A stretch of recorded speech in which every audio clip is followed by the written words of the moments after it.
তার চোখের সামনে যেন আবারও সেই মুখটা ভেসে উঠল। অরণ্য খুব লম্বা ছিল, দীর্ঘদেহী, যে ভিড়ের মধ্যেও তাকে আলাদা করে চোখে পড়তো। তার কাঁধ চওড়া, শরীরটা সুগঠিত, কিন্তু তবু তার মধ্যে কোনো কঠিন ভাব ছিল না, বরং কেমন যেন উদাস, বাউন্ডুলে একটা সৌন্দর্য। রত্নপ্রভার গলা ধীরে ধীরে নরম হয়ে এলো। তার গায়ের রং ছিল কাঁচা হলুদের মতন টকটকে, রোদে দাঁড়ালে আরো উজ্জ্বল লাগতো। আর চুলগুলো সে হালকা হেসে ফেলল। খুব মসৃণ ছিল, নরম কালো, সবসময় একটু এলোমেলো হয়ে থাকতো। আমি রাগ করে বলতাম, অন্তত চুলটা ঠিক করে রাখুন। সে হেসে বলতো, তুমি ঠিক করে দাও। মেহরুন্নেসা চুপচাপ শুনছে। কিন্তু সবচেয়ে বেশি অমিল ছিল তাদের চোখে। খুব আস্তে বলল রত্নপ্রভা। ভাইজানের চোখের মনি বড়ই বিরল, এমন মানুষ হয়তো ভাগ্য ফেরে দেখা যায়। কিন্তু অরণ্যের চোখ গভীর কালো। ভাইজানের চোখে সবসময় একটা কঠোরতা থাকে, আর অরণ্যের চোখে ছিল দুষ্টুমি আর সরলতা। একটু থেমে সে ফিসফিস করে বলল, সবচেয়ে সুন্দর ছিল তার হাসি। ও যখন হাসতো তখন মনে হতো পৃথিবীতে তার চেয়ে সুন্দর মানুষ আর নেই। রত্নপ্রভা আবারও সেই ভোরে স্মৃতিগুলো মনে করলো। অরণ্য যখন মহলে থাকতো সে সারাক্ষণই তার আশেপাশে ঘুরঘুর করতো। অরণ্যের প্রতিটা অদ্ভুত খোঁজ খবর, প্রতিটা দুষ্টুমি রত্নপ্রভা লুকিয়ে দেখে হঠাৎ হেসে, হঠাৎ চুপচাপ। একবার অরণ্যের খুব জ্বর হয়েছিল। অরণ্য তখন তার রাগের জন্য বিখ্যাত, কারো কথাই মানত না, পুরো মহল চুপচাপ, কেউই তার কাছে যেতে সাহস পেল না। কিন্তু রত্নপ্রভা অদ্ভুত সাহস নিয়ে জলপট্টি হাতে তার কাছে গেল। অরণ্য তাকে গভীরভাবে তাকিয়ে দেখল। কেন জানি না সবার কথার বিরুদ্ধে গেলেও এই মেয়েটার বিরুদ্ধে যেত না। প্রভাকে সূক্ষ্ম চোখে দেখল, তারপর খুব ধীরে বলল, রত্না, আমার এই উদ্দেশ্যহীন ছন্নছাড়া জীবনটাতে তুই চড়াস না। তোর জন্য কোনো শাহজাদা আসবে দেখিস। রত্নপ্রভা চুপচাপ দাঁড়িয়ে রইল। অরণ্যের চোখে সেই কঠিন সততা, সেই শক্ত স্বভাব সবই তাকে থমকে দিয়েছে। তার হৃদয় ভেঙে গেছে, কাঁপছে, কিন্তু সে কিছু বলতে পারল না। সেই রাতেই রত্নপ্রভা তার কক্ষে ফিরে গিয়ে নিজের কাঁধে মুখ ঢেকে চুপচাপ কাঁদল। সে জানত নিজের এই হৃদয় ইতিমধ্যে অরণ্যের জন্য ধসে গেছে। সে নিজেকে আটকাতে চাইছিল, কিন্তু অরণ্যের উপস্থিতি এবং সে দৃঢ় শব্দ তার সমস্ত প্রতিরোধ ভেঙে দিয়েছে। রাতের নিস্তব্ধতায় তার কাদার শব্দ মিলিয়ে যাচ্ছে, কিন্তু সে জানে এই কান্নার প্রতিটা ফোঁটা তার ভালোবাসার প্রতিফলন, যা অরণ্যের জন্যেই জন্মেছে। পরের সকাল, সূর্যের হালকা কিরণ জঙ্গলের কোলে সবুজ পাতার মধ্যে দিয়ে ঢুকছে, পাখির কিচিরমিচির, বাতাসের মৃদু গান, সব মিলিয়ে এক অদ্ভুত শান্তি। অরণ্য ঘোড়ায় চেপে বসেছে আর রত্নপ্রভা তার পিছে। সেদিনটা ছিল ভিন্ন। অরণ্য তার রাগ ভাঙাতে, সেই কঠিন ছন্নছাড়া মনকে কিছুটা শান্ত করতে ঘোড়া চড়ে তাকে নিয়ে জঙ্গলের গভীরে এসেছে। নদীর পাড়ে এসে ঘোড়া থেমে গেল। জল ঝর্ণার মতো স্বচ্ছ, পানি নীরবে বয়ে যাচ্ছে। সেই নদীর ধারে তারা দুজন দাঁড়িয়ে আছে। অরণ্য তার ঘোড়া সামলে, রত্নপ্রভা মৃদু দৃষ্টিতে তার দিকে তাকিয়ে। হাওয়ায় অরণ্যের চুল এলোমেলো, তার চোখে সেই দুষ্টুমি আর গভীরতা মিশে আছে। নদীর নীরবতা যেন তাদের দুজনকে আলিঙ্গন করছে। হঠাৎ অরণ্য রত্নপ্রভার দিকে তাকিয়ে ধীরে বলল, চোখে এক অদ্ভুত সততা। রত্না, আমাকে ভালোবাসিস? বলেই সে স্থির হয়ে দাঁড়িয়ে রইল, যেন নদীর শান্তি তাদের দুজনার উত্তরে শোনার অপেক্ষায়।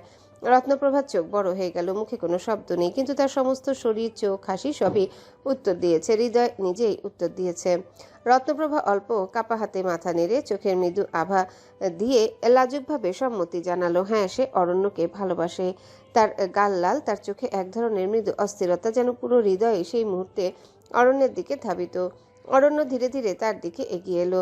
নদীর মৃদু স্রোত, পাখির কিচিরমিচির, সব মিলিয়ে যেন তাদের চারিপাশকে শান্তির আবরণে ঢেকে দিয়েছে। সে হাসল। ভালোবাসিস তাই বলছিস? সে কথাটা বলল, চোখে ধোয়ার মতো গভীরতা। ভালোবাসলে যে সংসার করতে হয় সেটা জানিস তো? আর আমাকে দিয়ে যে সংসার হবে না রে। রত্নপ্রভার চোখ কিছুটা বড় হয়ে গেল। সে কণ্ঠ ভাঙা হলেও কিছু বলতে পারল না।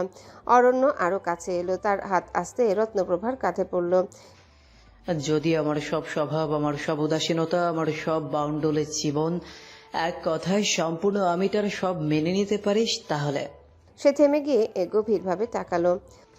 তাহলে আমি তোর উপর আসক্ত হতে পারি, আর এই আসক্তি ছেড়ে যাওয়া যাবে না। রত্নপ্রভা নিঃশ্বাস আটকে রেখে তার চোখে চোখ রেখে শুধু মাথা নাড়ালো। নদীর পানি হালকা ছলছল করছে, আর জঙ্গলের সবুজ বাতাস যেন এই মুহূর্তের সাক্ষী।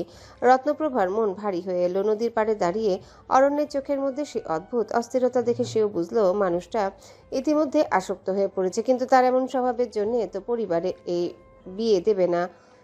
তার মনটা খারাপ, হৃদয়টা অস্থির। সে ভাবলো অরণ্য খুব স্বাধীন, খুব বাউন্ডুলে, যার সঙ্গে জীবনের বন্ধন বাঁধা যাবে কিনা তা ভাবলেই কষ্ট হয়। অরণ্য তার অনুভূতি বুঝতে পেরেছে। সে আস্তে রত্নপ্রভার হাত ধরে নদীর হাওয়ার মতো মৃদু করে বলল, রত্না, আমি জানি আমার স্বভাব তোর জন্য কঠিন। সবাই বলে আমার সঙ্গে কেউ সংসার করবে না, কিন্তু শুনে রাখ, গোটা দুনিয়ার প্রতি আমি বিমুখ হতে পারি, কিন্তু আমার প্রতি তুই বিমুখ হলে আমি বাঁচব না। আমি ভালো স্বামী হব শুধু তোর জন্য, দেখিস। রত্নপ্রভার চোখে পানি এসে ভিজে উঠল। অরণ্য তার দিকে ধীরে এগিয়ে এলো, চোখে অদ্ভুত এক দৃঢ়তা। আমি প্রতিশ্রুতি দিচ্ছি, আজ থেকে তোর জন্য যোগ্য জমিদার পুত্র হব। কেউ তোর স্বামীকে কিছু কথা শোনাতে পারবে না, আর তোর পাশে থাকতে চাই। রত্নপ্রভার হৃদয় আবারও উজ্জ্বল হয়ে উঠল। নদীর নীরবতা, পাখির গান, সবই যেন তাদের চারিপাশে একটা অদ্ভুত শান্তি ছড়িয়ে দিল। সে মাথা হালকা করে নেড়ে অল্প হাসল। মনে হলো জীবনের সমস্ত অস্থিরতা, সমস্ত দুঃখ মুহূর্তের জন্য অদৃশ্য হয়ে গেছে। রত্নপ্রভার চোখ ভরে উঠল। মেহরুন্নেসার ও চোখ জোড়া চিকচিক করছে। ধরা গলায় মেহের বলল, কি চমৎকার ছিল তোমাদের প্রেম কাহিনী। প্রভার মুখটায় বিষাদের ছায়া নেমে এলো। ততটাই ভয়ঙ্কর ছিল আমাদের বিচ্ছেদ।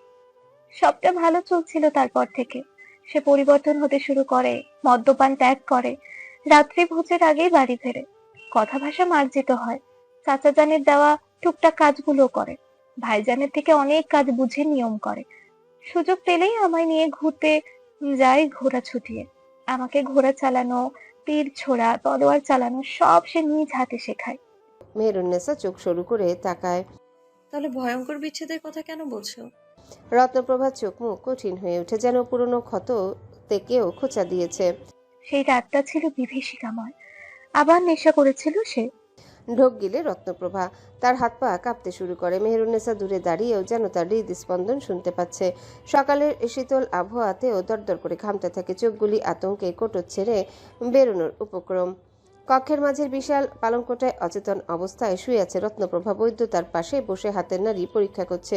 ঘর ভর্তি কয়েকজন দাসী আরাম কেদারায় বসে আছে। মারজান, সুনায়রা ঘরের এক কোণে দেয়ালে হেলান দিয়ে দাঁড়িয়ে। প্রভার পাশে গুটিসুটি মেরে দাঁড়িয়ে আছে মেহরুন্নেসা।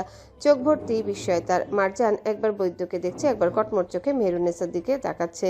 মহিলাকে দেখে এক ফোঁটাও মনে হচ্ছে না গতদিনই সে তার এক মেয়েকে হারালো। বৈদ্যকে কড়া গলায় বলল, দেখছেন অত নেড়েচেড়ে, কি হয়েছে সেটা তো বলুন।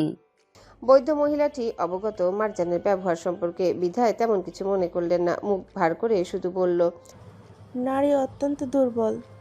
মাত্রাতিরিক্ত চিন্তার ফলে শরীরের রক্তচাপ বেড়ে জ্ঞান হারিয়েছে। মারজান বসা থেকে ধপ করে দাঁড়ালো। দাঁতে দাঁত পিষে এগিয়ে আসতে আসতে বলল, ওসব ভুজুম ভাজুম অন্য কাউকে বুঝিও বৈদ্য সাহেবা। এত কিছু হলো তাতে কিছু হলো না, আর আজ এমনি এমনি জ্ঞান হারিয়েছে। নিশ্চয়ই এই মেয়েটা কিছু করেছে। মেহরুন্নেসাকে উদ্দেশ্য করে বলল কথাটা। বড় বড় পা ফেলে মেহরুন্নেসার দিকে এগিয়ে তার বাহুটা চেপে ধরে বলল, সত্যি করে বল, কি করেছিস আমার মেয়েটার সাথে? নইলে এত সকালে গোরস্থানে কি করতে নিয়ে গেছিলি? নিশ্চয়ই কোনো অসৎ উদ্দেশ্য ছিল। মেহরুন্নেসা এবার চুপ থাকলো না। এক ঝামটা দিয়ে সরিয়ে দিল মারজানকে। শরীর স্বাস্থ্যের অধিকারী এক মহিলাকে নিজ শক্তিতে সরাতে বেশ বল প্রয়োগ করতে হলো মেহরুন্নেসাকে। জিদের বসে শরীর যেন আপনা আপনি শক্তি পেল। অগ্নিমূর্তি হয়ে বলল, কি নোংরা উদ্দেশ্যে নিয়ে যাবে বলুন তো? এই মহলে আপনার থেকে নোংরা মনের মানুষ আর দুটো থাকতে দেখাতে পারবেন আপনি? নিজের বাহু ঝাড়াতে ঝাড়াতে মেহরুন্নেসা বলল। পরের বার থেকে আমার সাথে এমন আচরণ করার আগে 10 বার ভাববেন। মারজান আরো দ্বিগুণ খেপে গেল। হুঙ্কার দিয়ে বলল, আমার মহলে দাঁড়িয়ে আমাকেই হুমকি দিস? মিসকিনের ঘরের মেয়ে কোথাকার, বের হ মহল থেকে। মেহরুন্নেসাও গর্জে উঠল, এই মহল আপনার বাবার নয় মারজান বিবি, যে আমাকে বের করে দিবেন। আপনিও এই মহলে বউ হয়ে এসেছেন, আমিও এই মহলে বউ হয়ে এসেছি। এই প্রাসাদ আমার শ্বশুরের, ভবিষ্যতে আমার স্বামীর। আপনার বাবা করে দিয়ে যাননি এগুলো। মারজান মেহরুন্নেসার কথায় হতবিহ্বল হয়ে দাঁড়িয়ে রইল। একটু থেমে সামান্য এগিয়ে এসে মেহরুন্নেসা আবারও বলল, বরং আপনার চাইতে আমার অধিকার বেশি এই মহলে, কারণ আমি শাহজাদা বাইজিদের একমাত্র স্ত্রী, আর আপনি বাকের শাহের দ্বিতীয় স্ত্রী। ওনার সব সম্পদের প্রাপ্ত মালিক কেবল শাহজাদা, আপনার কোনো সন্তানরা নয়। পিতার কথা মান্য করে তার প্রতি সম্মান থেকে শাহজাদা এই যাবৎকাল আপনাকে থাকতে দিয়েছে মহলে। কিন্তু আমার সাথে এমন রূঢ় আচরণ এর কথা তার কানে গেলে আপনি এই মহল থেকে বিতাড়িত হতে পারেন। তাই যা করবেন ভেবে চিন্তে করবেন। মার্জান হাঁ করে তাকিয়ে রইল। মেহেরুন্নেসা বড় বড় পা ফেলে কক্ষ ত্যাগ করলো। দাসীরা সরে গিয়ে তাকে পথ করে দিল। দরজা অবধি গিয়ে থামলো সে। পেছনে ফিরে আদেশের স্বরে বলল, অসুস্থ মানুষের কক্ষে ভিড় না বাড়ানোই শ্রেয়। দয়া করে যে যার কাজে যান। কেবল একজন দাসী আর বৈদ্য সাহেবা থাকুন আপনার আপার কাছে। বলে আর এক মুহূর্ত দেরি করলো না। মেহেরুন্নেসা সোজা চলে গেলেন হেসেলে। এই খবর এখনো শাহজাদা অবধি পৌঁছায়নি। মেহেরুন্নেসা নাস্তার থালা সাজাতে গিয়ে চোখের সামনে ভেসে ওঠে সেই দৃশ্য। সে রাতের কথা মনে পড়তে কেমন হাঁসফাঁস করছিল প্রভা। শ্বাস দ্রুত হয়ে আসছিল, নিঃশ্বাস নিতে কষ্ট হচ্ছিল, হাত পা কাঁপছিল রীতিমতো। অবশেষে সে আর কথাই বলতে পারল না, ঢলে পড়ল মাটিতে। মেহেরুন্নেসার চিৎকারে প্রহরীরা জড়ো হয় সেখানে। পরে মহলের দাসীদের দিয়ে তাকে কক্ষে আনা হয়। প্রভার শরীরের চাইতে বেশি চিন্তায় মেহেরুন্নেসার কথাগুলো শুনতে পারল না বলে নাস্তা প্রস্তুত করতে করতেই ভাবে, কি অদ্ভুত এই মহলের প্রতিটা চরিত্র। এই মহলে এই জমিদার বংশে আরও একজন পুত্র ছিল, অথচ কারো মুখে শোনাই যায় না তা। গোটা প্রাসাদে কোনো অস্তিত্বই নেই তার। এমন সময় সুনেহারা হেসেলে ঢুকে ঢুলতে ঢুলতে, যেন ঘুমের রেশ এখনো কাটেনি। একে আরেক নমুনা লাগে মেহেরুন্নেসার কাছে সবচেয়ে অদ্ভুত এই গোটা মহলে। এতক্ষণ প্রভার ঘরে দিব্যি স্বাভাবিকভাবে দাঁড়িয়েছিল, এখন এমন ঢুলছে যেন কতকালের অপূরণীয় ঘুম ছেড়ে তাকে উঠতে হলো। জড়ানো গলায় পিছন থেকে বলল, ভাবি, নাস্তা দাও। মেহেরুন্নেসা কথা বলল না, চুপচাপ রুটি আর গোশত থালায় দিয়ে দিল। থালাটা বাড়িয়ে দিতে সুনেহারা কপাল কুচকালো, নাক সিটকিয়ে বলল, এসব না ভাবি, আমি সকালবেলা অয়েল ফ্রি খাবার খাই। মেহেরুন্নেসা এমন অদ্ভুত ভাষা শুনে ভ্যাবাচাকা খেয়ে গেল। কি খাও? সুনেহারা নির্লিপ্তভাবে ফের বলল, oil free food, it's so skin like. Meherunnesa চোখ বড় বড় হয়ে যায়। একই ভাষা বলছো আপা? এসব তো কখনো শুনিনি। এগুলো কি খাবার আবার? সুনেহারা ফিক করে হেসে ফেলল, কারণ সে জানতো মেহেরুন্নেসা ইংরেজি জানবে না নিশ্চয়ই। কারণ গোটা রাজ্যের হাতে গোনা কয়েকজন মেয়ে আছে শিক্ষিত, তবে তারা শিক্ষিত বলতে কেবল বাংলা পড়তে এবং লিখতে জানে। জমিদার মহলের সব মেয়েরাই পড়াশোনা শিখেছে, তবে জমিদার মহলের পুরুষরাই কেবল ইংরেজি জানে। বহিরাগত বণিকদের সাথে ব্যবসার প্রয়োজনে মূলত তাদের ইংরেজি শেখা। বায়াজিদের পাঠাগারে অনেক রকমের ইংরেজি ডিকশনারি এবং ইংলিশ নভেলও আছে, সেগুলো ঘাটাঘাটি করে সুনেহারা বেশ অনেকটা ইংরেজি শিখেছে। মেহেরুন্নেসার ছানা পড়া মুখটার দিকে তাকিয়ে সুনেহারা বলল, এটা ইংরেজি শব্দ ভাবি। অয়েল মানে হচ্ছে তেল, তেল বুঝলে? অয়েল ফ্রি ফুড মানে হচ্ছে তেল চর্বি ছাড়া খাবার। এগুলো ত্বকের জন্য খুবই ক্ষতিকারক। মেহেরুন্নেসা বলল। তাহলে কি খাবে? ফোঁস করে নিঃশ্বাস ছেড়ে সুনেহারা বলল, তুমি ভাইজানের জন্য খাবার নিয়ে যাও, আমারটা আমি তৈরি করে নিচ্ছি। 2টা মুরগির ডিম সিদ্ধ, 1 গ্লাস ফলের তাজা রস, আর শসা, টমেটো, গাজর দিয়ে সালাদ বানাবো। ওগুলো খেয়ে পেট ভরে? সুনেহারা চোখ টিপে বলল, এগুলো হেলদি ফুড। ও তুমি বুঝবে না, তুমি এমনিই সুন্দর। যাও যাও, ভাইজানের খাবার ঠান্ডা হয়ে যাচ্ছে। মেহেরুন্নেসা অতগুলো খাবার সহ ট্রেটা নিজেই নিয়ে গেল। সুনেহারা দেখে বলল, মেয়েটা বোকা নাকি? একটা দাসী ডেকে নিলেও তো পারতো। সোনালি ছুরিটা দিয়ে গাজর কুচি করতে করতে একা একাই নিজের সাথে বিড়বিড় করলো, তুই এসবের কি বুঝবি রে? এ হলো স্বামীর প্রতি প্রেম, মোহাব্বত। খাবার হাতে দরজার সামনে এসে কিঞ্চিত থামলো মেহেরুন্নেসা। গত রাতের কথা মনে পড়তেই তার বুকের ভেতর ধকধক শুরু হলো। চোখ বন্ধ করে গভীর শ্বাস নিল, তারপর মাথা নিচু করে আস্তে করে দরজাটা ঠেলে ভেতরে ঢুকলো। ভেতরে ঢুকেই সে থমকে গেল। বায়েজিদ সবে গোসল সেরে বেরিয়েছে, তার ভেজা চুল থেকে এখনো ফোঁটা ফোঁটা পানি গড়িয়ে পড়ছে। সাদা পোশাকটা আলগা করে পরা, সকালের আলোয় তাকে অদ্ভুত রকম সুদর্শন লাগছে। সে আয়নার সামনে দাঁড়িয়েছিল। মেহেরুন্নেসাকে ঢুকতে দেখে ধীরে ধীরে ফিরে তাকালো, তারপর ঠোঁটের কোণে সেই পরিচিত মিটিমিটি হাসিটা ফুটে উঠল। তার সেই সবুজাব চোখে আজ এমন এক কামুক দৃষ্টি, মেহেরুন্নেসার মনে হলো মাটির সঙ্গে মিশে যায়। গভীর নরম, তবুও কেমন অদ্ভুত কামনা মেশানো। বায়েজিদ ধীরে ধীরে তার দিকে এগিয়ে এলো, নিচু গলায় বলল, এত লজ্জা কিসের? গত রাতে তো মরিয়া হয়ে উঠেছিলে আমাকে কাছে পেতে। মেহেরুন্নেসার সঙ্গে সঙ্গে মাথা তুলে তাকালো। কত বড় মিথ্যা কথা! পাগল হয়েছিল সে, আর দোষ দিচ্ছে মেহেরকে। আপনি এটা বলতে পারলেন? কেন? বায়েজিদ আরো কাছে এসে দাঁড়ালো। ভালো লাগে না আমার সঙ্গ তোমার? তারপর সে আলতো করে মেহেরুন্নেসার হাত থেকে থালাটা নিয়ে পাশে রেখে দিল, আর অন্য হাত দিয়ে খুব আস্তে তার থুতনিটা তুলে ধরল। সকাল সকাল তোমাকে দেখে আবার নতুন করে প্রেমে পড়তে ইচ্ছে করছে। বাইজিদ কিছুক্ষণ মেহেরুন্নেসার দিকে তাকিয়ে রইল, তার চোখে সে মিটিমিটি হাসি। মেহেরুন্নেসা মাথা নিচু করে দাঁড়িয়েছিল, লজ্জায় তার হাত দুটো ওড়নার প্রান্ত আঁকড়ে আছে। বাইজিদ খুব ধীরে হাত বাড়িয়ে তার হিজাবের এক প্রান্ত খুলে দিল। মেহেরুন্নেসা চমকে তাকালো, কিন্তু কিছু বলল না। কয়েক মুহূর্তের মধ্যে তার মসৃণ লম্বা চুল কাঁধ বেয়ে নেমে এলো। বাইজিদ চুপচাপ সে চুলের দিকে তাকিয়ে রইল, তারপর খুব আস্তে করে তার কাঁধের ওড়নাটাও একটু সরিয়ে দিল। মেহেরুন্নেসা আরো আড়ষ্ট হয়ে গেল, মনে হচ্ছিল স্বামীর সামনে দাঁড়িয়ে থেকেও যেন সে ভীষণ লজ্জা পাচ্ছে।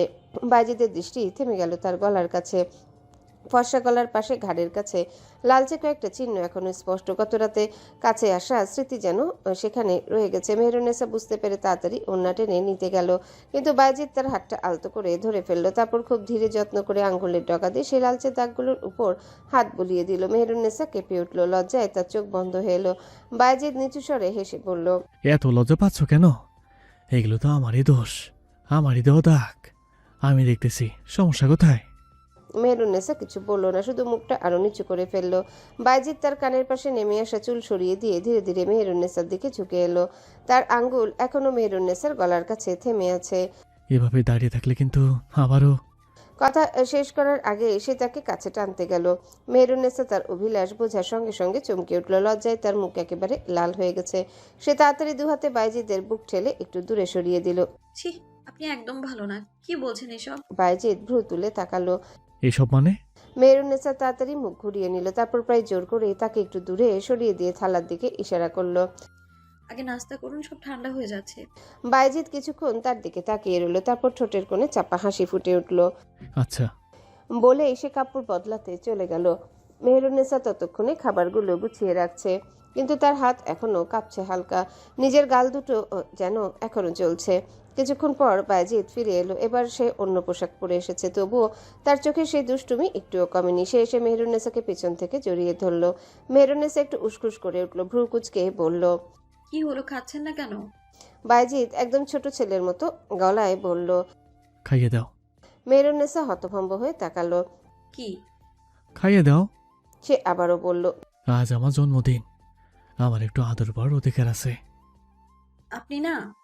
মেহেরুন্নেসা লজ্জা আর বিরক্তির মাঝামাঝি এক মুখ করে তাকালো। বাইজিদ এবার ভ্রু উঁচু করে বলল, হয় খাইয়ে দাও, না হয়। দিচ্ছি দিচ্ছি। বাইজিদ ফিক করে হেসে ফেলল। মেহেরুন্নেসা অবিশ্বাস নিয়ে কিছুক্ষণ তার দিকে তাকিয়ে রইল। এত বড় মানুষ, অথচ এই মুহূর্তে তাকে একদম জেদি বাচ্চার মতো লাগছে। শেষ পর্যন্ত হাল ছেড়ে দিয়ে সে রুটির টুকরো ছিঁড়ে মাংসের সঙ্গে মিশিয়ে তার দিকে এগিয়ে দিল। বাইজিদ খেয়ে নিয়ে মিটিমিটি হেসে বলল, এবার মনে হচ্ছে সত্যিই আমার বিয়ে হয়েছে। বাইজিদ আবারও ধীরে ধীরে মেহেরুন্নেসাকে নিজের দিকে টেনে নিল। তার ভেজা চুলের গন্ধ, নিচু গলার স্বর সব মিলিয়ে মেহেরুন্নেসার বুকের ভেতরটা কেমন এলোমেলো হয়ে যাচ্ছিল। নাস্তা শেষ করেও বাইজিদ উঠল না, বরং চুপচাপ বসে মেহেরুন্নেসার দিকে তাকিয়ে রইল। মেহেরুন্নেসা থালা গুছাতে গুছাতে বলল, আপনি নিচে যাবেন না? সকলে তো খোঁজ করবে। বাইজিদ একদম নড়ল না। যাব, সে ধীরে বলল। তবে একটা শর্ত আছে। মেহেরুন্নেসা অবাক হয়ে তাকালো। কি শর্ত? বাইজিদ ঠোঁটের কোণে সেই দুষ্টু হাসিটা ফুটিয়ে বলল। আমায় একটা চুমু খাও। মুহূর্তের মধ্যে মেহেরুন্নেসার মুখ লাল হয়ে উঠল। আপনি এসব কি বলছেন? খুব স্বাভাবিক কথা বলছি। বাইজিদ গম্ভীর হওয়ার ভান করল। আমার স্ত্রী আমাকে একটা চুমু খাবে, এতে এত ভনিত করার কি আছে? আমি পারবো না। তাহলে আমিও এক পাও নড়ছি না। সে আরাম করে বিছানার পাশে বসে পড়ল, দুহাত গুটিয়ে বলল। এখন তুমি যত খুশি বোঝাও। মেহেরুন্নেসা অসহায় হয়ে তার দিকে তাকালো। আপনি একদম ছেলে মানুষ। হতে পারি, কিন্তু চুমু না খেলে আমি কোথাও যাচ্ছি না। নিচে সবাই অপেক্ষা করছে। করুক, আপনার অনেক কাজ আছে। থাকুক। মেহেরুন্নেসা এবার সত্যি কি করবে বুঝতে পারল না। তার বুকের ভেতরটা কেমন ধুকপুক করছে। বাইজিদ এমনভাবে তাকিয়ে আছে যেন সে না বলা পর্যন্ত সত্যি উঠবে না। অনেকক্ষণ চুপ করে থেকে শেষ পর্যন্ত খুব আস্তে তার সামনে গিয়ে দাঁড়ালো সে। বাইজিদের চোখে সঙ্গে সঙ্গে হাসি ফুটে উঠল। এই তো। খুব নিচু গলায় বলল সে। মেহেরুন্নেসা কাঁপা কাঁপা হাতে তার মুখের দিকে এগিয়ে গেল, কিন্তু শেষ মুহূর্তে আবারও লজ্জায় থেমে গেল। না, আপনি তাকিয়ে থাকবেন না। তাহলে? মেহেরুন্নেসা ইতস্তত করে নিজের দুহাত তুলে তার চোখ দুটো আলতো করে ঢেকে দিল। বাইজিদ মৃদু হেসে ফেলল। কিভাবে? চুপ। ফিসফিস করে বলল মেহেরুন্নেসা। তারপর খুব ধীরে খুব লাজুকভাবে সে ঝুঁকে এসে বাইজিদের গালে একটুখানি চুমু দিল। মুহূর্তের মধ্যে সে সরে যেতে চাইল, কিন্তু বাইজিদ তার হাতটা খপ করে ধরে ফেলল। সে ধীরে ধীরে মেহেরুন্নেসার হাত দুটো নিজের চোখ থেকে সরিয়ে দিল, তারপর গভীর মমতায় তার দিকে তাকালো। এতটুকু? নিচু স্বরে বলল সে। মেহরুন্নেসা আর কিছু বলার আগেই বাইজিদ খুব আস্তে তার কপালে ঠোঁট ছুঁয়ে দিল। তারপর তার কাপা হাত দুটো নিজের হাতে নিয়ে কয়েক মুহূর্ত চুপচাপ দাঁড়িয়ে রইল। এইবার যাই। মেহরুন্নেসা উপর নিচ মাথা নাড়ল। বাইজিদ দরজার কাছে গিয়ে আবারও একবার ফিরে তাকালো, কিছুক্ষণ দাঁড়িয়ে রইল। তারপর এক পা এগিয়ে এসে নিচু গলায় বলল। কিন্তু যাওয়ার আগে আরেকটা জিনিস চাই। মেহরুন্নেসা বিস্মিত হয়ে তাকালো। আবার কি? এবার আমি তোমাকে একটা চুমু খেতে চাই। মেহরুন্নেসা কিছু বলার আগে বায়েজিদ তাকে নিজের কাছে টেনে নিল, তার কপালে, তারপর আলতো করে ঠোঁটে ভালোবাসা ছুঁয়ে দিল। মুহূর্তটা ছিল খুব ছোট, কিন্তু তবুও মেহরুন্নেসার মনে হলো যেন পুরো পৃথিবী থেমে গেছে। তারপর সে দ্রুত সরে এলো। লজ্জায় তার মুখ একেবারে রাঙা। বায়েজিদ হেসে উঠল। এইবার যাই। সে বেরিয়ে গেল। নিচে নামতেই দেখলো পুরো প্রাসাদ যেন আলোয় রঙে শব্দে ভরে উঠল। বিশাল উঠোনে রঙিন কাপড় টাঙানো হয়েছে, দাসদাসীরা ব্যস্ত। মশকের গোলাপ জল ছিটানো হচ্ছে চারিদিকে। সিঁড়ির নিচে দাঁড়িয়েছিলেন বাকের শাহ। ছেলেকে দেখেই তিনি গম্ভীর মুখে এগিয়ে এলেন। তারপর ঠোঁটের কোণে হালকা হাসি ফুটিয়ে বললেন, শুভ জন্মদিন শাহজাদা। বায়েজিদ মাথা নত করল। দোয়া করবেন আব্বাজান। বাকের শাহ তার কাঁধে হাত রাখলেন। আল্লাহ তোমাকে দীর্ঘ জীবন দিক। ঠিক তখনই পাশ থেকে নরম গলায় ভেসে এলো, শুভ জন্মদিন শাহজাদা। সিমরান আজ এসে খুব সাজগোজ করেছে। গাঢ় লাল পোশাক, গলায় ভারী হাত, ঠোঁটে হাসি। তার চোখে স্পষ্ট আশা আজ অন্তত বায়েজিদ তার দিকে একটু তাকাবে। কিন্তু বায়েজিদ একবারও তার দিকে তাকালো না, যেন তার কথা সে শুনতেই পায়নি। একদম নির্লিপ্ত মুখে সে সোজা হেঁটে চলে গেল। সিমরানের মুখের হাসিটা সঙ্গে সঙ্গে মিলিয়ে গেল। তার আঙ্গুলগুলো আঁচলের কিনারা শক্ত করে চেপে ধরল। দূরে দাঁড়িয়ে থাকা কয়েকজন মহিলা নিজেদের মধ্যে তাকিয়ে মুচকি হাসলো। ওদিকে মেহেরুন্নেসা ধীরে ধীরে কক্ষ থেকে বেরিয়ে হেসেলের দিকে এলো। আজ প্রাসাদের রান্নাঘর একেবারে যুদ্ধক্ষেত্রের মতো। বড় বড় হাঁড়িতে রান্না হচ্ছে, দাসীরা ছোটাছুটি করছে, কেউ মাংস কাটছে, কেউ মশলা বাড়ছে, কেউ মিষ্টির থালা সাজাচ্ছে। মেহেরুন্নেসা ভেতরে ঢুকতে সবাই একটু থমকে তাকালো, তারপর জায়গা ছেড়ে দিল। সে নিজ হাতে রান্না করতে বসলো। আজ বায়েজিদের সবচেয়ে পছন্দের সব খাবার হবে। জাফরানি পোলাও, গরুর রেজালা, কিশমিশ আর বাদাম দেওয়া শাহী কোরমা, আর মিষ্টির জন্য তার প্রিয় জর্দা। চুলার আগুনের সামনে বসে থাকতে থাকতে হঠাৎ মেহেরুন্নেসা কোনো এক ভাবনায় ডুবে গেল। তখনই পাশে এসে বসলো সুনেহরা। মেহেরুন্নেসা সুনেহরাকে একা পেয়ে ভাবলো এই সুযোগে তার সাথে আলাপ করার। আচ্ছা আপা, তুমি অরণ্য শাহের ব্যাপারে জানতে না? সুনেহরা সোজাসাপটা উত্তর, ও মা, আমাদের ভাইজান, জানবো না? তাহলে সেদিন জাহাজের বগিতে যাকে দেখেছিলাম সে শাহজাদার মতো দেখতে ছিল। কই, তখন তো তোমার মাথায় আসলো না যে ওটা অরণ্য শাহ হতে পারে? তুমি এমন আচরণ করছিলে যেন আমার মতো তুমিও কিছুই জানো না। সুনেহরা ঠোঁট বাঁকালো। ভাবি, তুমি কি পাগল? ছোট ভাইজান মারা গেছে 7 বছর হয়ে গেছে, সে ওখানে কোত্থেকে আসবে? মেহেরুন্নেসার কুচকে যাওয়া কপাল শিথিল হলো। এটাও তো ঠিক। সে আবারও বলল, আচ্ছা, অরণ্য শাহের সাথে বড় আপা সম্পর্ক ছিল, কিন্তু সে পালিয়ে বিয়ে করলো আমার ভাইকে। 2 বছর জমিদার পরিবার একবারও খোঁজ নিল না তাদের বড় মেয়ের। আবার যখন আপা ফিরে এলো, কোনো প্রশ্ন না করে, কোনো মান অভিমান না দেখিয়ে তাকে গ্রহণ করলো। সুনেহরা তীক্ষ্ণ দৃষ্টির সাথে শুনছে তার কথাগুলো। মেহের বলল, আমার মনে হচ্ছে কোনোভাবে 2 এ 2 4 মিলবে। সুনেহরা বড় করে শ্বাস নিয়ে গালে হাত দিয়ে বসলো। মেহেরুন্নেসার পাশে মুচকি হেসে বলল, ভাবি, এই যে ভাইজান বড় আপাকে আনতে গেল, প্রথম দেখাতে তোমায় নিয়ে এলো, তুমিও বাধা না দিয়ে চলে এলে, বিয়ের প্রস্তাব দিল, আর সঙ্গে সঙ্গে রাজি হয়ে গেলে, যেন সবটাই পরিকল্পিত। সুর ধরে বলল সুনেহরা। ফের মেহেরুন্নেসার দিকে তাকিয়ে বলল, বিকেল গড়িয়ে পড়ন্তে এসে ঠেকেছে। পশ্চিম আকাশে সূর্যটা যেন ধীরে ধীরে রং বদলাচ্ছে। সোনালি থেকে কমলা, কমলা থেকে রক্তিম। সেই আলো এসে পড়েছে প্রাসাদের উঁচু মিনার, সাদা পাথরের বারান্দা আর নীল কাচ বসানো জানালাগুলোর উপর। দূরে নদীর জলও সেই রঙে রাঙা হয়ে উঠেছে। আজ মহল কেমন যেন এক অদ্ভুত নিস্তব্ধতা। সকাল থেকে উৎসব, কোলাহল, সানাই, অতিথিদের আনাগোনা সবই ছিল, অথচ এই বিকেলে মেহেরুন্নেসার কাছে সবকিছুই ফাঁকা ফাঁকা লাগছে। বায়েজিদ মহলে নেই। নদীর পাড়ে ইংরেজ বণিকারা এসে তাঁবু ফেলেছে। সমুদ্র পেরিয়ে তারা এসেছে নানা রকম পণ্য নিয়ে, দামি কাপড়, কাচের তৈজস, সুগন্ধি, ছোট ছোট ধাতব যন্ত্র, এমনকি এমন কিছু বস্তু যেগুলোর নামও এই প্রাসাদের অনেকেই জানে না। বাকের শাহ নিজেই বলেছেন বিদেশি অতিথিদের খোঁজ খবর নেওয়া শাহজাদার দায়িত্ব। তাই দুপুরের খানিক পরেই বায়েজিদ চলে গেছে নদীর পাড়ে। যাওয়ার সময় একবারও সে মেহেরুন্নেসাকে বলে যেতে পারেনি। চারিপাশে লোকজন ছিল, অতিথি ছিল, কিন্তু কোথাও মেহেরুন্নেসাকে দেখেনি। তবুও সিঁড়ি দিয়ে নামার সময় তার চোখ খুঁজছিল প্রিয় নারীটিতে। পরবর্তীতে বাইজিদ যাওয়ার পর মেহেরুন্নেসা হেসেল থেকে বেরিয়েছে। সে এখন বিশাল বারান্দাটা একা একা পায়চারি করছে। বারান্দার একপাশে সারি সারি মোটা থামের ফাঁক দিয়ে দেখা যায় দূরের নদী। বাতাসে আর ওড়নার প্রান্ত বারবার উড়ে যাচ্ছে, কিন্তু সেদিকে তার খেয়াল নেই। তার মাথার ভেতর শুধু একটাই কথা বারবার ফিরে আসছে। আর কেউ কিছু টের না পেলেও সুনেহরা যেন পেয়েছে। আজ সকাল থেকে মেয়েটার আচরণ কেমন যেন অদ্ভুত। রান্নাঘরে যখন সে বাইজিদের পছন্দের খাবার রান্না করছিল, তখনও সুনেহরা সন্দেহে চোখে কথাগুলো বলল। পুরো মহলের লোক তাকে স্বাভাবিকভাবে নিলেও সুনেহরা তাকে সন্দেহ করছে। মেহেরুন্নেসা জানে এই মহলের কেউ যদি তার মনের গোপন কথা আন্দাজ করতে পারে তবে সেটা সুনেহরাই। আর এই কারণেই ভয়টা আরো বেশি। সে থেমে গিয়ে থামের গায়ে হাত রাখলো। দূরের নদীর দিকে তাকিয়ে রইল। নদীর ওপারে অনেক দূরে ইংরেজ বণিকদের সাদা তাঁবুগুলো ছোট ছোট বিন্দুর মতো দেখা যাচ্ছে। সূর্যের শেষ আলোয় সেগুলো কেমন ফ্যাকাশে লাগছে। হঠাৎ নিচের দিক থেকে ঘোড়ার খুঁড়ির শব্দ ভেসে এলো। মেহেরুন্নেসা চমকে নিচে তাকালো। প্রাসাদের ফটক পেরিয়ে দ্রুত বেরিয়ে যাচ্ছে একটা কালো ঘোড়া। তার উপর বসে আছে সুনেহরা। তার সোনালি চুলগুলো বাতাসে উঠছে। মুখে কেমন এক তাড়াহুড়া, একরকম উদ্বেগ। সে একবারও পেছনে তাকালো না, সোজা নদীর দিকে ছুটে গেল। মেহেরুন্নেসার বুকের ভেতরটা হঠাৎ কেমন ঠান্ডা হয়ে গেল। সুনেহরা এই সময়ে নদীর দিকে কেন যাচ্ছে? তার কি কোনো কাজ আছে সেখানে, নাকি সে বায়েজিদের কাছে যাচ্ছে? এই চিন্তাটুকুই মাথায় আসতে মেহেরুন্নেসার আঙ্গুলগুলো থামের গায়ে শক্ত হয়ে চেপে বসলো। অকারণেই তার ভেতরে কেমন একটা অস্বস্তি জন্ম নিল। মনে হলো বিকেলের নিস্তব্ধতা, নদীর ধারে সাদা তাঁবু আর সুনেহরার হঠাৎ করে ছুটে যাওয়া সবকিছুর ভেতর কোথাও একটা অদ্ভুত রহস্য লুকিয়ে আছে। নদীর পাড়ে ইংরেজ বণিকদের তাঁবুগুলো দূর থেকে যতটা শান্ত আর নিরীহ দেখাচ্ছিল, কাছে এসে ততটা লাগলো না।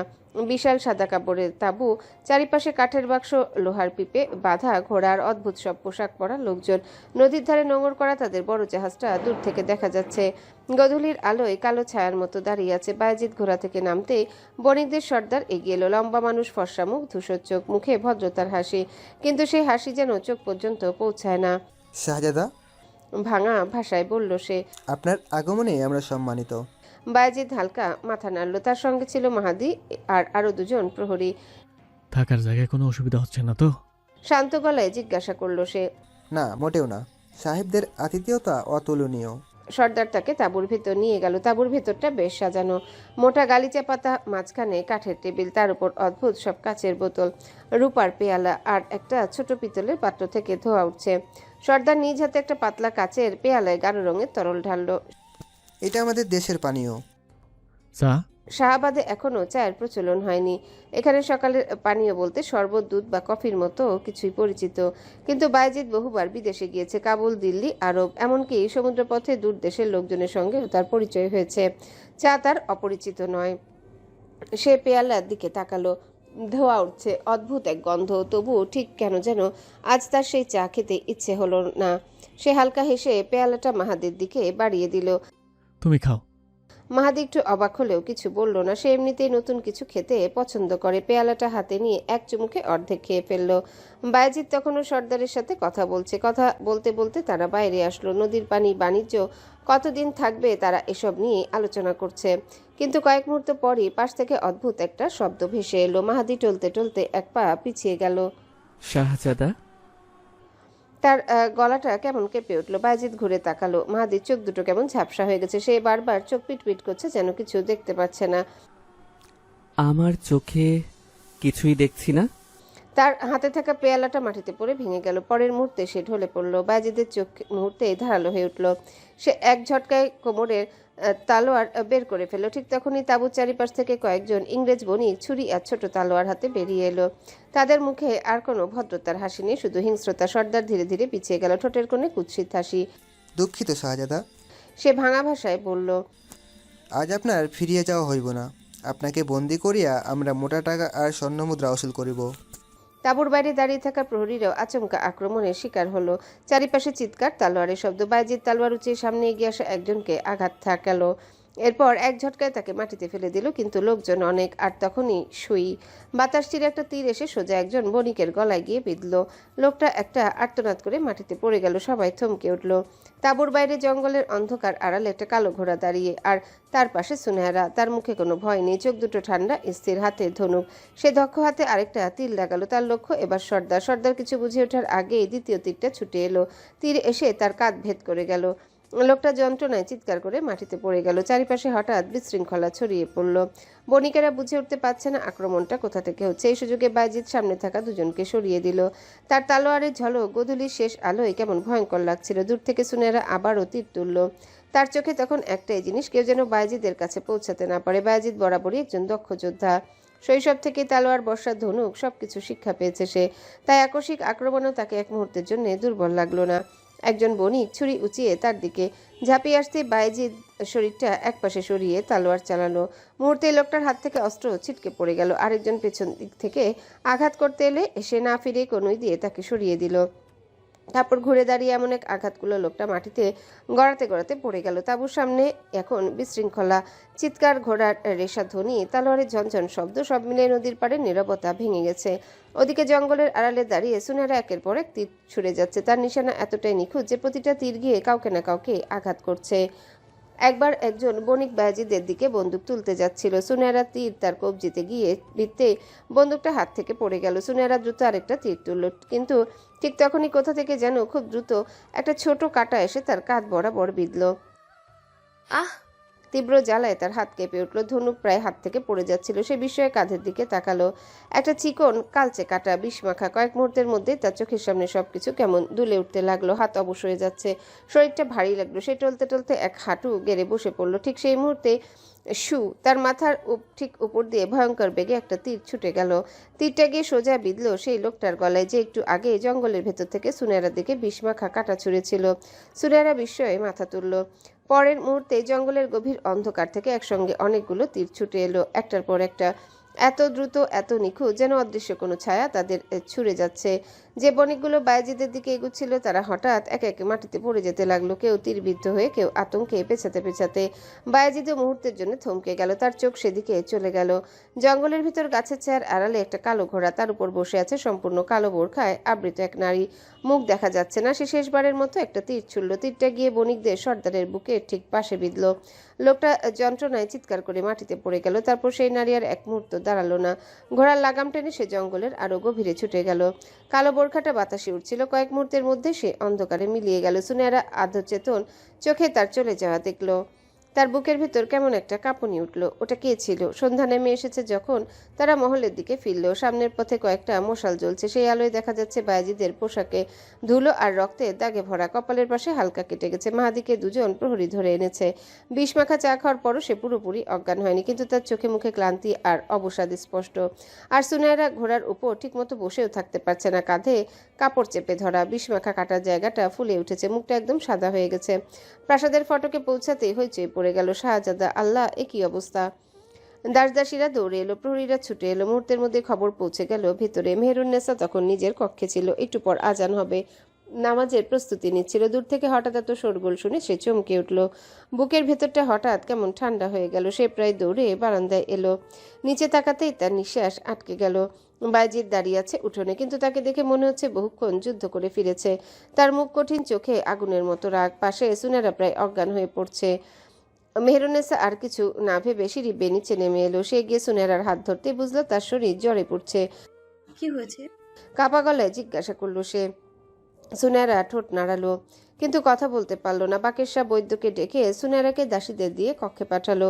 রত্নপ্রভা ছুটে আসলো। সুনহেরার কি হয়েছে ভাইজান? বাইজিদ এবার ধীরে বলল। ওকে বিষ মারা কাটা মারা হয়েছে। মেহেরুন্নেসার মুখ ফ্যাকাশে হয়ে গেল। চারদিকে আবার ছোটাছুটি শুরু হলো। সুনেরাকে ধরে ভেতরে নিয়ে যাওয়া হলো। মাহাদিকে অন্যদিকে নেওয়া হলো। উঠোনে শুধু বাইজিদ দাঁড়িয়ে রইল। কয়েক মুহূর্ত আগেও সে যেন শুধু রাগে জ্বলছিল, কিন্তু মেহেরুন্নেসা যখন ফিরে যাওয়ার আগে একবার তার দিকে তাকালো, তখন সে দেখলো সেই কঠিন চোখের নিচে ভয়ও আছে। খুব গভীর, খুব লুকানো এই ভয়। মেহেরুন্নেসা থেমে গেল। আপনি আপনি ঠিক আছেন? খুব আস্তে বলল সে। বাইজিদ তার দিকে তাকালো। এক মুহূর্তের জন্য যেন তার মুখের সমস্ত কঠোরতা ভেঙে গেল। আমি আছি, ঠিক আছে, কিন্তু যদি সুনেরার কিছু হয়, ওদের গোটা রাজ্য আমি ধুলে মিশে ফেলবো। বাকের শাহ মেহেরুন্নেসাকে বলল। আম্মা জান, ওর বিশ্রামের প্রয়োজন, ঘরে নিয়ে যাও। মেহেরুন্নেসা বাইজিদের বাহু ধরে কক্ষের দিকে এগুলো। ধীরে ধীরে বাইজিদকে কক্ষে প্রবেশ করালো। তার কক্ষটি উষ্ণ বাতাসে ভরা, কিন্তু বাইজিদের চোখে এখনও সেই আগুন, রাগ আর ক্লান্তির মিশ্রণ। সে নিঃশব্দ শক্তভাবে বসে আছে, কাঁধ ও পা কিছুটা কাঁপছে। মেহরুন্নেসা নীরবভাবে উষ্ণ পানি দিয়ে ক্ষতস্থান পরিষ্কার করতে লাগলো। পানি ছোঁয়ায় ধীরে ধীরে লাল দাগ, রক্ত আর ময়লা চিহ্ন ধুয়ে যেতে লাগলো। বাইজিদের চোখ বন্ধ, মুখে এক অদ্ভুত চাপ। সেই স্পর্শটা ভালো লাগলেও রাগের কারণে কণ্ঠ খুলতে পারছে না। ক্ষতগুলো পরিষ্কার হয়ে গেলে মেহরুন্নেসা ধীরে ধীরে তার কাপড় ঠিক করলো, পোশাক পাল্টে দিল। বায়েজিদ কোনো ওষুধ দিতে নারাজ, চোখের রাগ আর অভিমান সে খোলা মনে প্রকাশ করছে। মেহরুন্নেসা চেষ্টা করলো শান্ত করতে, কথা বলল, চোখে মৃদু ভ্রুক্ষেপ দেখালো, হাত ধীরে স্পর্শ করলো, কিন্তু বায়েজিদের রাগ এতটুকু নরম হলো না। মুহূর্তের জন্য মেহরুন্নেসা থমকে দাঁড়ালো, বুঝতে পারলো আর কিছু করার উপায় নেই। সে ধীরে ধীরে নিজের আঁচল সরিয়ে নিল। উষ্ণ বাতাসে কক্ষ যেন আরো ঘন হয়ে গেল। নিজেকে শান্ত করুন শেহজাদা। চোখে ভয় আর সহানুভূতির মিশ্রণ। তারপর মৃদু নিঃশ্বাস ফেলে সে ধীরে ধীরে নিজের হাত দিয়ে সোপে নিজেকে স্পর্শ করালো, নিজেকে তার স্বামীর কাছে সমর্পণ করলো, যেন বলছে, আমি এখানে আছি শুধু আপনার জন্য। বায়েজিদ চোখ খুলে তাকালো। প্রথমে সে কিছুটা হতবাক, তারপর চোখের কোণে সামান্য নরম ভাব আসতে লাগলো। রাগ কিছুটা কমতে শুরু করলো, শরীরের কাঁপন ধীরে ধীরে হ্রাস পেল। মেহরুন্নেসা দৃঢ় অথচ কোমল উপস্থিতি তার মনকে শান্ত করতে শুরু করলো। কক্ষের নীরবতা ভেসে আসে শুধু তাদের নিঃশ্বাসের সঙ্গে। বায়েজিদ আর মেহরুন্নেসা এক মুহূর্তের জন্য স্থির হয়ে রইল, যেন সময় থমকে গেছে। কেবল দুজনের কাছাকাছি থাকা স্পর্শের নরম অনুভূতি এবং নীরবতা, এটাই এখন মুহূর্তের পূর্ণতা। মুহূর্তটা ছিল এক অদ্ভুত মিশ্রণ, রাগ, ক্লান্তি, বিশ্বাস আর নিঃশর্ত ভালোবাসা। মেহরুন্নেসা জানতো এই শান্ত মুহূর্তে বায়েজিদ ধীরে ধীরে তার অভিমান ভুলে যাবে এবং তারা একে অপরের কাছে আরো ঘনিষ্ঠ হবে। স্বামীর ক্রোধ কমাতে এই পথটাই বেছে নিল সে। তার ফল দেখা দিল, বায়েজিদের ব্যবহারে শক্ত চোয়াল শিথিল হতে শুরু করলো, চোখের লালিমা ভাব কমে এলো, শুকনো ঠোক গিলল। আবার কিন্তু হুট করে তার ব্যবহার কেমন পরিবর্তন হয়ে গেল, হিংস্র হয়ে উঠল নিমিষে। তড়িৎ গতিতে গিয়ে চেপে ধরল মেহরুন্নেসার গলা, দাঁতে দাঁত পিষে বলল, ছলনাময়ী বিশ্বাসঘাতকিনী, আজ তোর আমার হাতেই প্রাণ যাবে। স্বচ্ছ কাচের জানালা ভেদ করে সকালের আলো মুখে পড়তে ঘুম ভাঙে মেহরুন্নেসার। কপাল কুঁচকে আসে, চোখে সূর্যের আলো পড়ার দরুন ধীরে ধীরে চোখ জোড়া খুলে কাত হয়ে শুয়ে থাকায় প্রথমে চোখ যায় বিছানার পাশের জায়গাটায়। বায়েজিদ নেই, চারিদিকে চোখ বুলায় কক্ষের। বেলা হয়ে গেছে, হুঁশ হতেই ধরফরিয়ে উঠতে যায়। ইসরে, নামাজ কাজা হয়ে গেছে। কিন্তু শরীর তাকে সায় দিল না। বাহুতে ভর করে উঠতে গেলে ফের পড়ে গেল বিছানায়। সর্বশরীরে সূচ ফোটার মতো ব্যথা, ঘাড় নাড়াতে পারছে না ব্যথায়। হাত পায়ের তালুগুলো যেন অবশ হয়ে আছে। নিজের দিকে খেয়াল হতে দেখলো কেবল একটা কাঁথায় জড়িয়ে আছে। সম্ভ্রমটুকু টেনে টুনে নিজেকে ভালো করে ঢেকে নিল, কিন্তু বায়েজিদকে কক্ষে দেখা যাচ্ছে না। এত সকালে কোথায় গেল লোকটা? কিছুক্ষণ বিছানায় বসে রইল মেহরুন্নেসা। শরীরের ব্যথাটা এত বেশি যে উঠে দাঁড়ানো সাহসী হচ্ছে না। কক্ষের এক কোণে তার পোশাক গুছিয়ে রাখা, নিশ্চয়ই বায়েজিদই রেখে গেছে। মেহরুন্নেসা চারিদিকে একবার তাকিয়ে ধীরে ধীরে কাঁথাটা সরালো, সঙ্গে সঙ্গে ঠান্ডা বাতাস গায়ে লাগতে শিউরে উঠল সে। তারপর খুব সাবধানে বিছানা থেকে নামলো, পা মাটিতে ছোঁয়াতেই মুখ কুঁচকে গেল। উফ, তবু দাঁতে দাঁত চেপে আলনা থেকে পোশাক নামালো, ধীরে ধীরে পরে নিল। ওড়নাটা কাঁধে নিতে গিয়েও হাত কেঁপে উঠল। আয়নার সামনে দাঁড়িয়ে নিজের চেহারা দেখে মুখ ফিরিয়ে নিল সে। ঘাড়ের কাছে, কাঁধের উপর, গলার পাশে লালচে দাগ। হায় আল্লাহ! ওড়নাটা আরো ভালো করে টেনে নিল সে। ঠিক তখনই দরজায় মৃদু টোকা পড়ল। মেহরুন্নেসা চমকে উঠল। ভেতরে আসুন। আস্তে বলল সে। দরজা খুলে ভেতরে ঢুকলো রত্নপ্রভা। আজ তাকে খুব উজ্জ্বল লাগছে, হালকা নীল কাপড়, খোলা চুল, ঠোঁটে চিরচেনা হাসি। কিন্তু মেহরুন্নেসাকে দেখেই তার চোখ শুরু হয়ে উঠল। ওমা, তোমাকে এমন লাগছে কেন মেহের? মেহরুন্নেসা তাড়াতাড়ি চোখ নামিয়ে ফেলল। না আসলে।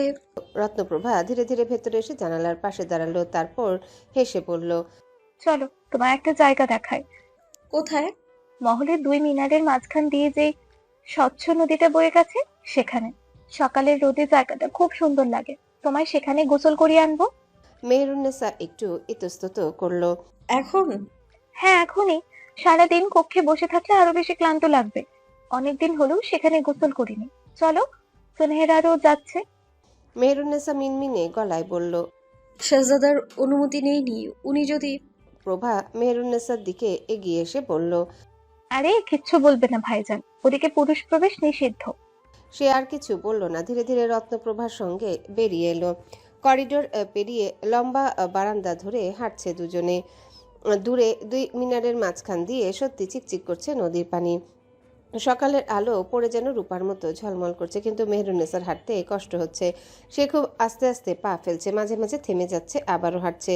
তার মনে হচ্ছিল প্রতিটা পদক্ষেপে শরীরের ভিতরটা যেন কেঁপে উঠছে। রত্নপ্রভা কয়েক কদম এগিয়ে গিয়ে হঠাৎ থেমে গেল, তারপর ঘুরে তাকালো। মেহেরুন্নেসা তখন ধীরে ধীরে প্রায় খুঁড়িয়ে খুঁড়িয়ে হাঁটছে। রত্নপ্রভা এক মুহূর্ত তাকিয়ে রইল, তারপর তার ঠোঁটের কোণে ধীরে ধীরে একটা হাসি ফুটে উঠল।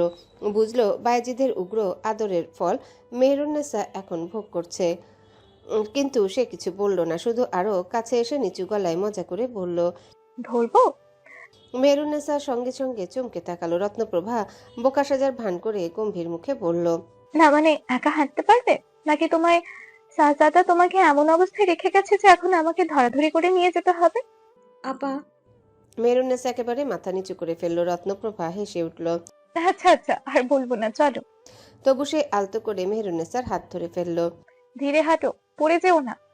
দুইজন ধীরে ধীরে এগিয়ে চলল নদীর দিকে। সামনে ঝলমল পানি, চারিপাশে ফুলের গন্ধ, আর সকালের বাতাসে অদ্ভুত এক শান্তি। কিন্তু মেহেরুন্নেসার মস্তিষ্ক জুড়ে এখনো গত রাতে চিন্তা। সকালের প্রথম সূর্যের আলো গাছের ঘন পাতার ফাঁক দিয়ে নদীর জলে এসে পড়েছে। চারিদিকে যেন সবুজ আর সোনালি আলোয় ভেসে আছে। নদীর জল অস্বাভাবিক স্বচ্ছ, নিচে পাথর পর্যন্ত দেখা যাচ্ছে। হালকা নীলচে সবুজ জলের উপর সূর্যের আলো পড়ে চিকচিক করছে।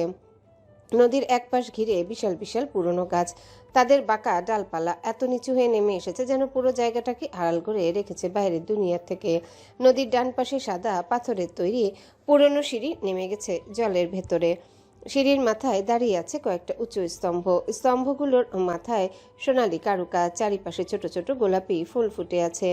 এই জায়গাটা মহলের নারীদের জন্য, এখানে পুরুষদের আসা সম্পূর্ণ নিষেধ, তাই এদিকটায় সবাই নির্ভয়ে আসে। সিঁড়ির মাঝামাঝি ধাপে পাশাপাশি বসে আছে মেহেরুন্নেসা আর রত্নপ্রভা। দুজনের এই হিজাব সিঁড়ির এক কোণে ভাঁজ করে রাখা, চুল খোলা। রত্নপ্রভার চুল সিঁড়ি বেয়ে নিচে নেমে এসেছে, আর মেহেরুন্নেসার ঘন কালো চুল পিঠ জুড়ে লেগে আছে। তাদের পায়ের কাছে নদীর ঠান্ডা জল এসে ধীরে ধীরে আছড়ে পড়ছে। রত্নপ্রভা দুহাতে জল তুলে মুখে ছিটাচ্ছে, অথচ মেহেরুন্নেসা স্থির হয়ে বসে আছে, তার দৃষ্টি নদীর জলের দিকে। কিন্তু সে যেন কিছুই দেখছে না। বারবার গত রাতের কথা মনে পড়ছে তার। বায়েজিদকে এসে যেদিন থেকে চিনেছে সেদিন থেকে মানুষটাকে তার মনে হয়েছে অদ্ভুত কোমল। মেহেরুন্নেসার হাত ধরার সময়ও যেই মানুষটা এমনভাবে ধরে যেন সে কাচের তৈরি, যে তার চুলে হাত বুলিয়ে ফিসফিস করে কথা বলে, সে সামান্য আঁচল লাগলেও ব্যথা পায়, সেই মানুষটাই গত রাতে কেমন বদলে গিয়েছিল।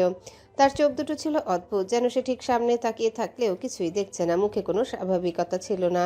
মেহেরুন্নেসার মনে হচ্ছিল সে যেন নিজের মধ্যেই নেই। কোনো অজানা রাগ, ভয় বা দুঃস্বপ্ন তাকে গ্রাস করে ফেলেছে। গত রাতে সেই আচরণে মেহেরুন্নেসা এখনও কেঁপে উঠছে। সে বুঝতেই পারছে না যে মানুষটা তাকে এত যত্ন করে সে কিভাবে এমন হয়ে উঠল। মনে হচ্ছিল বাইজিদ যেন তাকে নয় অন্য কাউকে দেখছে, অথবা কোনো পুরনো স্মৃতির মধ্যে হারিয়ে গেছে। মেহেরুন্নেসা ধীরে ধীরে নিজের বাহু জড়িয়ে ধরল। ঠান্ডা সকালের বাতাসেও তার শরীর গরম লাগছে, বুকের ভেতর কেমন ভার হয়ে আছে। রত্নপ্রভা তার দিকে তাকিয়ে ভ্রু কুঁচকে বলল, কি হয়েছে? এত চুপ করে আছিস কেন? মেহের, গোমরা মুখে কোথাকার, সর তো এখান থেকে। মেহেরুন্নেসা কিছুক্ষণ চুপ থেকে নিচু স্বরে বলল, আপা, একজন মানুষ হঠাৎ করে অন্য মানুষ হয়ে যেতে পারে? রত্নপ্রভা অবাক হয়ে তাকালো তার দিকে। নদীর জলে তখনও সূর্যের আলো চিকচিক করছে, অথচ মেহেরুন্নেসার মুখে যেন সমস্ত আলো নিভে গেছে। প্রভা ঢোক গিলে বলল, কি হয়েছে বলতো? মেহেরুন্নেসা কিছু বলতে যাবে তার আগে ঝপ করে পানিতে ভারী কিছু পড়ল। দুজনাই চমকে উঠল। রত্নপ্রভা বুকে হাত দিয়ে তাকাতেই দেখলো ডুব দিয়ে উঠল সুনহেরা। ওদের দুজনকে এভাবে তাকিয়ে থাকতে দেখে খিলখিল করে হেসে উঠল। রত্নপ্রভা রেগে বলল, বড় হচ্ছিস সোনেরা, এমন লম্পচম্প করার আগে দুবার ভাববি। কাল খুব গুরুতর ভাবে আহত হয়ে ফিরলি, আর আজই তোর বাদরামো শুরু হয়ে গেল। সেরে উঠছিস তুই পুরোপুরি, বজ্জাত মেয়ে কোথাকার। পানিতে ভিজে সুনহেরা সোনালি চুলগুলো রক্ত জবার ন্যায় লালচে লাগছে। সিঁড়ি দিয়ে অল্প উপরে উঠে এসে হাঁটু পানিতে সিঁড়ির উপর বসলো। এই, তোমরা গোসল করতে এসেছো নাকি ঘাটে বসে শোক পালন করছো? প্রভা মেহেরুন্নেসাকে বলল। নামো মেহের। মেহেরুন্নেসা মুখ বেজার করেই বলল, একটা ঘটি হলে ভালো হতো। সুনহেরা ঝাপ করে উঠে দাঁড়ালো পানি থেকে। ঘটি দিয়ে কি হবে? এসো তিনজনে সাঁতার কাটি। ও আপা, বলো না ভাবিকে। প্রভা কপাল চাপড়ে বলল, আমি তো ভুলেই গেছিলাম, মেহের যে সাঁতার কাটতে পারে না। ও তো কখনো বাড়ি থেকে বেরই হয়নি, আর নদী ওদের বাড়ি থেকে বেশ দূরে। পাশে পুকুর ছিল, তবে আব্বা ওকে কখনো যেতে দিত না।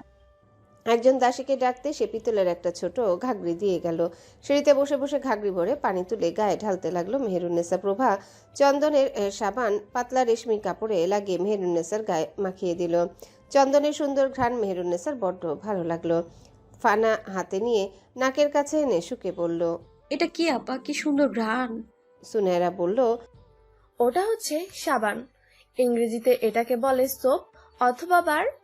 মধ্যপ্রাচ্যের বণিকদের থেকে আনিয়েছে ভাইজান, ওদের দেশের মানুষ এগুলো ব্যবহার করে। জমিদার মহলে এসে বহু জিনিসের সাথে পরিচিত হয়েছে মেহেরুন্নেসা। প্রভা পাতলা কাপড় টাইপের সাবান লাগিয়ে মেহেরুন্নেসাকে বলল। চুল সরাও, ঘাড়ের দিকটা লাগিয়ে দিই। মেহেরুন্নেসাকে ছোঁয়ার সময় প্রভার মনে হয় এই এক তুলোর পুতুল।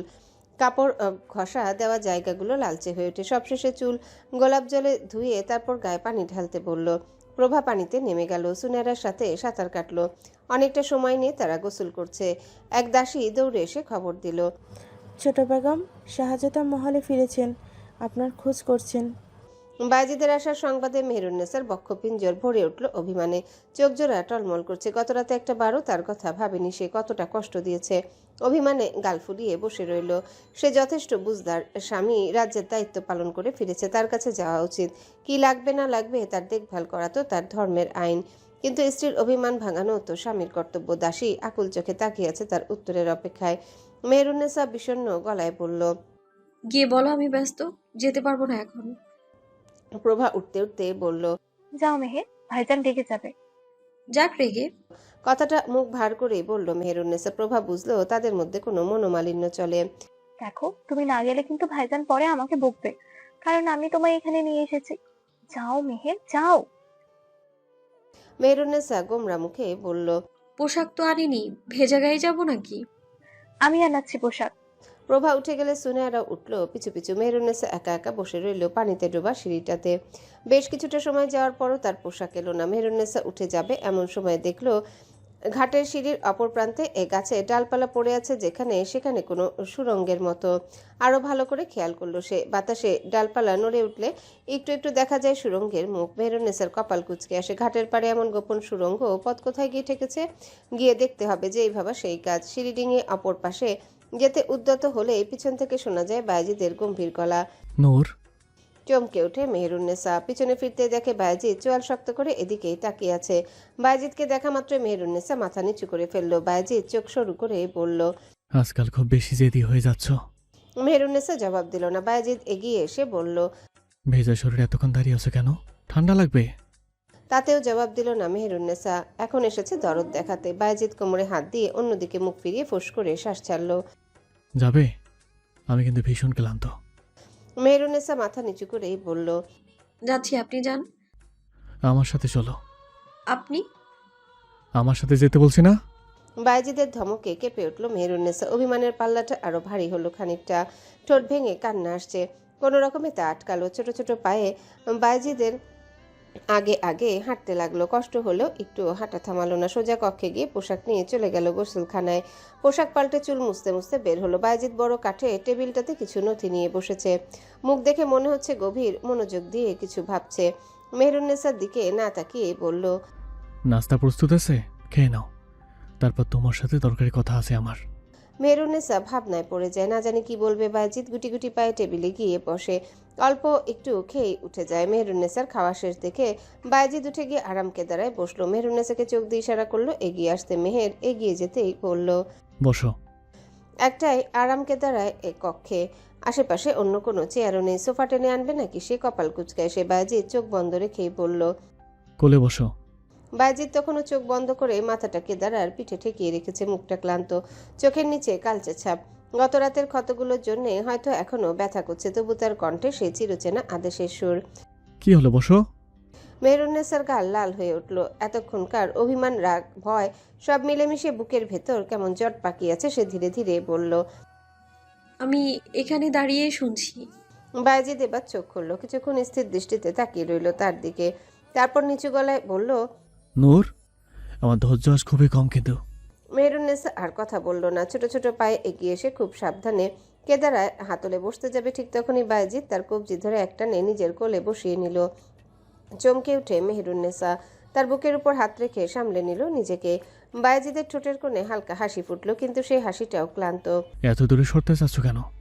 মেহেরুন্নেসা মুখ ফিরিয়ে নিল। বায়েজিদ খুব আস্তে বলল। আমার দিকে তাকাও। সে তাকালো না। বায়েজিদ এবার দীর্ঘশ্বাস ফেলল, তারপর অনেকক্ষণ চুপ করে থেকে বলল, সকালবেলা ঘাটে কার অনুমতি নিয়ে গেছিলে? মেহেরুন্নেসা থমকে গেল, তার চোখ অনিচ্ছায় বড় হয়ে উঠল। মিথ্যা বলো না। বায়েজিদের গলা শান্ত কিন্তু ভয়ঙ্কর ঠান্ডা। মেহেরুন্নেসা এবার মাথা নিচু করলো, কিছু বলল না। বায়েজিদের চোয়াল শক্ত হয়ে উঠল, তার আঙ্গুলগুলো কেদারার হাতলে ধীরে ধীরে ঠুকতে লাগলো। তোমাকে কতবার বলেছি যেখানে যাওয়ার প্রয়োজন নেই সেখানে যাবে না। কেন? আচমকায় বলে উঠল মেহেরুন্নেসা, গলায় অভিমান জমে আছে। সবকিছু আমার কাছে লুকিয়ে রাখবেন কেন? আমি কি এতই পর? বায়েজিদ থেমে গেল। মেহেরুন্নেসার চোখে এবার জল এসে গেছে। গত রাতেও আপনি আপনি কেমন ছিলেন জানেন? আমার খুব ভয় করছিল, মনে হচ্ছিল আপনি আপনি ছিলেন না। আজ সকালে আবার আমাকে ধমকাচ্ছেন। আমি কি করেছি? শেষ কথাটা বলতে বলতেই তার গলা কেঁপে গেল। কিছুক্ষণ কক্ষে সম্পূর্ণ নীরবতা নেমে এলো। তারপর বায়েজিদ ধীরে ধীরে হাত তুলে মেহেরুন্নেসার ভেজা চুলের গোছা কানের পেছনে সরিয়ে দিল। নূর, গত রাতের জন্য আমি দুঃখিত। মেহেরুন্নেসা হতভম্ব হয়ে তাকালো। এই মানুষটা কখনো ক্ষমা চায় না। বায়েজিদ নিচু গলায় বলল, আমি তোমাকে ভয় পাইয়ে দিতে চাইনি, আমার মাথা ঠিক ছিল না। সে কথাটা বলে চোখ সরিয়ে নিল, যেন নিজের দুর্বলতা দেখাতে চাইছে না। তোমাকে একটা কথা বলি, শোনো। তার গলা হঠাৎ আবারও শক্ত হয়ে উঠল। আমার আগের সময় কখনো স্মরণের আশ্রয় নিবে না। তোমার প্রতি আমি এমনিতেই দুর্বল। যেখানে তোমার ঠোঁটের ভাঁজ আমার সিদ্ধান্ত নাড়িয়ে দিতে সক্ষম, যেখানে আমার ক্রোধের চরম পর্যায়ে তুমি নিজেকে অর্ধনগ্ন করে ধরা দিলে আমায়, আমি বেহুশ হয়ে পড়লাম তখন। দীর্ঘশ্বাস ছাড়ল বায়েজিদ। ওদিকে তুমি আর কখনই যাবে না। কেন? কারণ আমি মানা করেছি। এই উত্তর আমি চাই না। বায়েজিদ এবার তার দিকে তাকালো, চোখ দুটো অদ্ভুত অন্ধকার। মেহেরুন্নেসা কিছুক্ষণ চুপ করে রইল, তারপর সাহস সঞ্চয় করে ধীরে ধীরে বলল, আমি অরণ্য সাহের সম্পর্কে জানতে চাই। কথাটা শুনে বায়েজিদের শরীর শক্ত হয়ে গেল। তার আঙ্গুলগুলো মেহেরুন্নেসার কোমরের উপর থেকে সরে গেল ধীরে ধীরে। কয়েক মুহূর্ত সে কোনো কথা বলল না। কক্ষে হঠাৎ অদ্ভুত নীরবতা নেমে এলো। বাইরে কোথাও একটা পাখি ডাকলো, তারপর আবার সব চুপ। বায়েজিদ খুব ধীরে মুখ তুলল। এই নাম তুমি কোথায় শুনেছো? মেহেরুন্নেসা গলা শুকিয়ে আসলেও চোখ নামালো না। শুধু শুনিনি, ছবিও দেখেছি। বায়েজিদের মুখে রং বদলে গেল। সে হঠাৎ উঠে দাঁড়ালো। মেহেরুন্নেসা প্রায় কেদারা থেকে পড়ে যাচ্ছিল, কোনো মতে নিজেকে সামলে নিল। বায়েজিদ কয়েক পা হেঁটে জানালার সামনে গিয়ে দাঁড়ালো। পিঠটা তার শক্ত হয়ে আছে, দুহাত মুঠো করে রেখেছে। মেহেরুন্নেসা হতবাক হয়ে তাকিয়ে রইল। উনি কে? বায়েজিদ আচমকা ঘুরে দাঁড়ালো। তার চোখ দুটো লালচে, মুখে এমন এক তীব্রতা যা দেখে মেহেরুন্নেসার বুক কেঁপে উঠল। সবকিছু জানার প্রয়োজন নেই নূর। মেহেরুন্নেসা চুপ করে গেল, কিন্তু আজ তার ভেতরেও যেন একরকম জেদ জন্মেছে। সে ধীরে ধীরে উঠে দাঁড়িয়ে বলল, প্রয়োজন আছে, কারণ এই মহলে সবাই কোনো না কোনো বিষয়ে রহস্য জমিয়ে আছে। এমনকি আপনিও কথা লুকান, বড় বেগম লুকান। এই মহলের প্রতিটা দেয়াল যেন কোনো কথা চেপে বসে আছে। আর সেই সব কথার মাঝে বারবার একটা নামে ফিরে আসে, অরণ্য শাহ। আর একটা জায়গা, উত্তরের প্রাসাদ। কি হচ্ছে এটা কি জমিদার মহলে? বায়েজিদ স্থির হয়ে গেল। অনেকক্ষণ পর সে খুব নিচু গলায় বলল, অরণ্য শাহ আমার ভাই ছিল। মেহেরুন্নেসার নিঃশ্বাস আটকে গেল। বায়েজিদ জানালার দিকে তাকিয়ে বলল, নিজের ভাই, আমার ছোট ভাইটা। সবাই ভাবতো সে বখাটে, অকর্মা, নেশাগ্রস্ত। সবাই তাকে তাচ্ছিল্য করত। আম্মাজান, পুরো মহল, সবাই। তার ঠোঁটে অদ্ভুত এক তিক্ত হাসি ফুটল। কেবল আমি ছিলাম শুধু তার ছায়া। মেহেরুন্নেসা চুপচাপ শুনছে। অরণ্য খুব সুন্দর ছিল, অতিরিক্ত সুন্দর। সে কারো কষ্ট দেখতে পারত না, কারো উপর রাগ করতে পারত না। এই মহলের জন্য সে সঠিক ছিল না। বায়েজিদের গলা ক্রমশ ভারী হয়ে আসছে। তারপর একদিন সে হারিয়ে গেল। হারিয়ে গেল মানে? হারিয়ে গেল না, তাকে হত্যা করা হলো। তার নিজের পিতা তাকে মৃত্যুদণ্ড দিল। শেষ কথাটা বলে বায়েজিদ ধীরে ধীরে চোখ বন্ধ করলো। মেহেরুন্নেসার শরীর ঠান্ডা হয়ে এলো। তার মাথায় এলো প্রভার কথা। আচ্ছা, আপা তো তাকে ভালোবাসতো, তাহলে আমার ভাইজানের সাথে? ঠিক তখনই বাইরে করিডোরে কারো দ্রুত পায়ের শব্দ শোনা গেল। পরের মুহূর্তে দরজায় জোরে ধাক্কা পড়ল। শাহজাদা, বড় বেগম সাহেবা এখনই আপনাকে ডাকছেন। বায়েজিদ চোখ খুলল। তার মুখ মুহূর্তে আবার পাথরের মতো কঠিন হয়ে গেল। বড় বেগমের নামটা তার কানে বিষের মতো ঠেকল। মেহেরুন্নেসা এগিয়ে আসতেই বায়েজিদ বলল, কোষ থেকে তলোয়ারটা দাও। বহু পুরনো ক্ষততে আজ আবারও খোঁচা পড়েছে। সকাল থেকে পুরো মহলে বাইজিদের মেজাজ ভয়ঙ্কর রকমের খারাপ।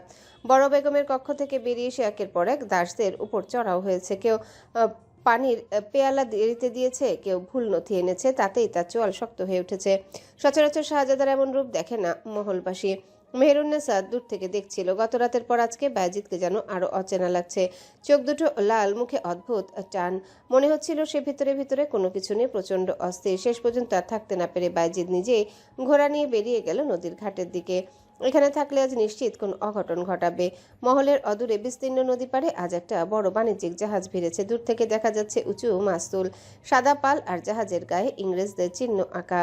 নদীর ধারে অনেক লোক জড়ো হয়েছে। মাহাদি কাশেম আর কয়েকজন বিশ্বস্ত প্রহরী আগেই সেখানে দাঁড়িয়েছিল। বাইজিদ ঘোড়া থেকে নামতেই মাহাদি এগিয়ে এলো। সালাম শাহজাদা, আপনি এলেন ভালো হলো, বড় বিপদ হয়ে গেছে। এবার আবার কি? দাঁত চেপে বলল বাইজিদ। মাহাদি নিচু গলায় বলল, গতকাল যাদের সাথে সংঘর্ষ হয়েছিল তারা আসল ইংরেজ বণিক ছিল না। বাইজিদ থেমে গেল। কি বলতে চাইছো?